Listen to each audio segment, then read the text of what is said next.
আমার নাম টুটু সাধু, আমার চ্যানেলের নাম ক্যামেলিয়া। আমি অনেক ছোট বড় গল্প লিখি, উপন্যাস লিখি, উপস্থিত বুদ্ধি, মিরাকেল, অনেক কিছু লিখি। আর সেইগুলো বড় হলে সেগুলো ব্লগ করে করে সেগুলো আপনাদের সাথে শেয়ার করি। আর যেগুলো ছোট হয় সেগুলো এমনিই বলি। আজকে ঠিক গল্প নয়, আবার গল্প। আমি যে এখনকার সমাজের মধ্যে যেটা চলছে আমি সেটাই তুলে ধরি। হ্যাঁ, তবে হ্যাঁ, দাদা ভাইরা, দিদি ভাইরা, ভাই বোনেরা কেউ এই কথাতে রিঅ্যাক্ট করবেন না।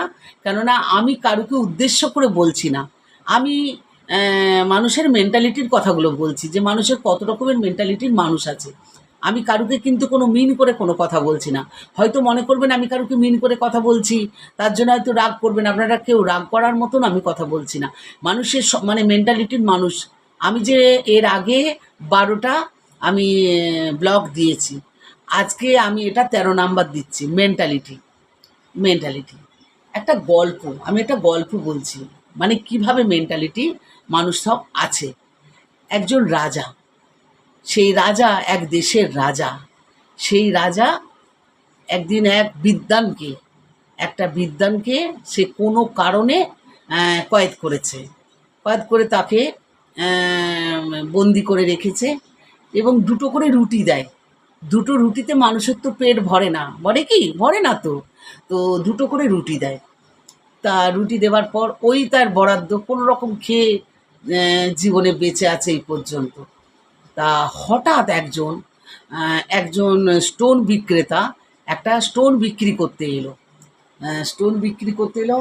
তা বলার পর তখন রাজা তার প্রজাদেরকে বলল, যে বা মন্ত্রীদের বলল, যাও ওই কয়েদিকে ডেকে নিয়ে এসো, ও শুনেছি বিদ্বান, ওকে ডেকে নিয়ে এসো, ও দেখি এই স্টোনটা কেমন, ভালো কি খারাপ সেটা ও বলবে। গেল, রাজার লোকজন গিয়ে পড়ে কয়েদখানার থেকে তাকে বের করে নিয়ে এলো রাজসভায়।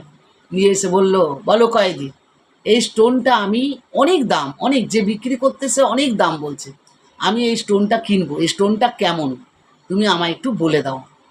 তখন কয়েদি বলল, যে হাতে নিয়েই বলল, রাজামশাই, এই স্টোনটা আর্টিফিশিয়াল, এই স্টোনটা কোনো নকল, এই স্টোনটা কোনো রকম মানে অরিজিনাল নয়।